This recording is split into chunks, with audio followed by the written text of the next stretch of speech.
Fala galera, aqui é o Decifrando e no vídeo de hoje a gente continua resolvendo as questões do Enem. A questão de hoje é de 2016 e é de análise combinatória.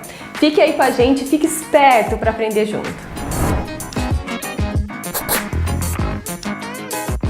O tênis é um esporte em que a estratégia de jogo a ser adotada depende, entre outros fatores, de o adversário ser canhoto ou destro. Um clube tem um grupo de 10 tenistas, sendo que 4 são canhotos e 6 são destros.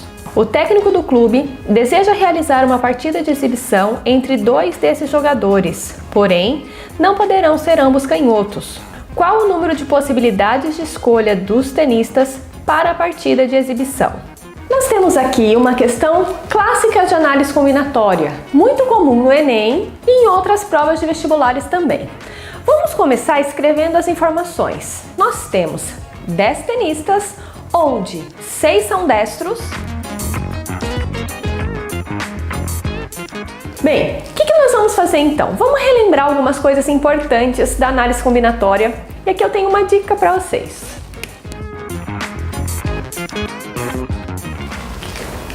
O posseaeu.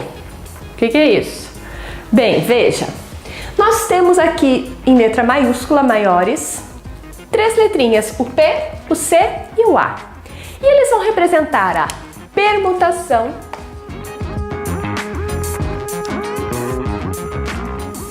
o C,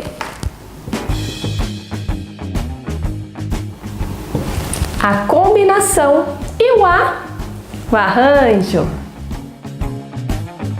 O trio clássico da análise combinatória, certo? Bem, e essas letras minúsculas ao lado, o que elas significam? É uma dica para você lembrar quando usar cada um dos casos, tá?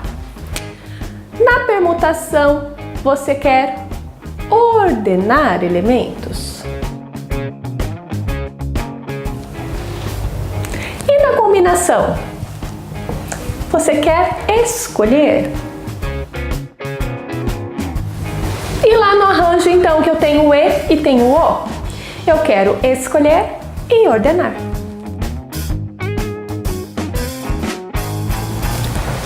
Ah, como assim?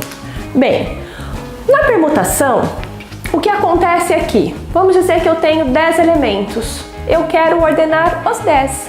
Todos vão ter que entrar. São exercícios comuns de, por exemplo, quantas filas são possíveis formar com 10 pessoas? Ou, dada a palavra, por exemplo, amor, quantos são os anagramas dessa palavra? Onde eu quero ordenar as letras, né? Eu quero apenas mexer com a ordem. Todas as letras vão continuar lá, as 4 no caso de amor, mas mudando a ordem. Nós dizemos que a permutação de n elementos é o fatorial de n. Ok, e aí? A combinação eu quero escolher.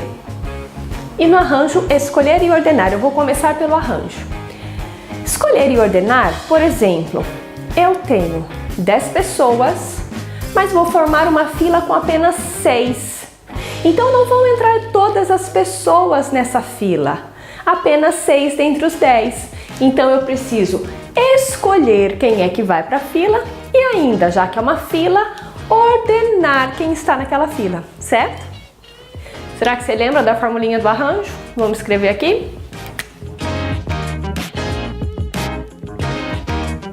A fórmula é essa: arranjo de n elementos tomados P a P, fatorial de n dividido pelo fatorial de n menos P. É muito comum em exercícios de arranjo a gente fazer aqueles tracinhos e ir colocando os números sobre os tracinhos. Tá ok. Aqui eu tô querendo relembrar para você a fórmula, porque ela vai ser útil na resolução dessa questão, ok?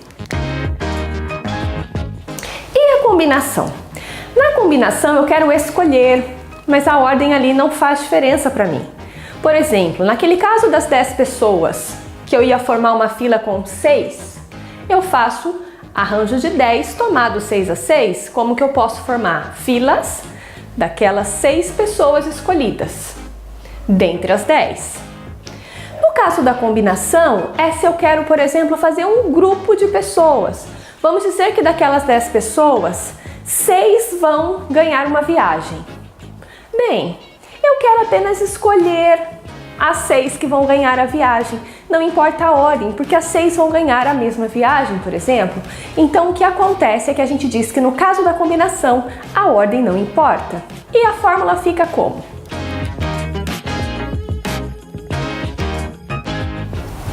Se você observar, a fórmula da combinação é a fórmula do arranjo dividido pelo fatorial.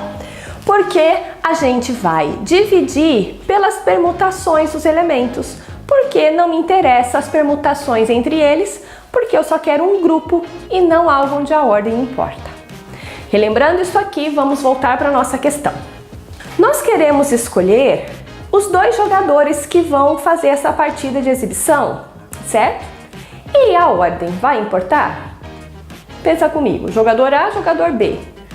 Vai ser diferente se eu colocar jogador B e jogador A? Não, é a mesma coisa, certo? Então a ordem não importa. Então eu tenho uma combinação, certo? Porque dentre os jogadores eu vou escolher aqueles que vão compor a partida de exibição. Bem, se não houvesse restrições e a pergunta fosse apenas de quantos modos podem ser a partida de exibição? Se não tivesse restrições, o que eu tenho? 10 jogadores e eu preciso escolher quantos para a partida de exibição? 2. Então eu digo que eu tenho 10 e preciso escolher 2. Eu faço então a combinação de 10 elementos tomados 2 a 2. Que dá o quê? Olha lá. O fatorial de 10 sobre o fatorial de 2, multiplicado aqui pelo quê? O fatorial de 10 menos 2. Ok? O que é isso? Isso é o total de partidas possíveis lá na exibição, se não houvesse a restrição. Mas existe a restrição, e a restrição é não pode ter canhoto e canhoto. Mas e se pudesse ter? Se eu quisesse canhoto com canhoto, o que eu tenho? 4 canhotos para formar a dupla que vai disputar a partida? Então olha que legal. O total de partidas entre 2 canhotos seria combinação de 4 canhotos tomados 2 a 2. Que dá o fatorial de 4 sobre o fatorial de 2. E aqui, 4 menos 2, que dá 2. 2 fatorial. Beleza? Nós podemos desenvolver essas contas, certo? Por exemplo, aqui em cima, o que eu tenho? Eu posso abrir o fatorial de 10 até o 8 fatorial para facilitar e cancelar com o 8 que eu tenho no denominador. Cancelando os fatoriais de 8, eu vou ter 90 dividido por 2, que dá 45. O 45 significa total de partidas de 2 jogadores, dentre aqueles 10 que eu tinha que escolher. Mas, aqui eu tenho as partidas com canhoto e canhoto.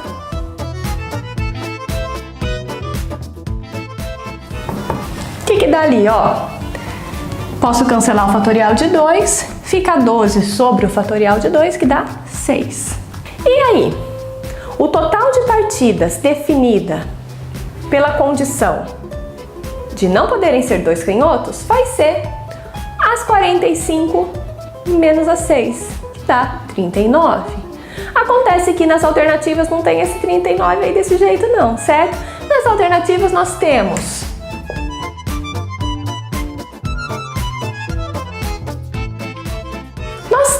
isso daqui, o total de partidas menos as partidas entre os 2 canhotos, que é o que o exercício não quer, certo?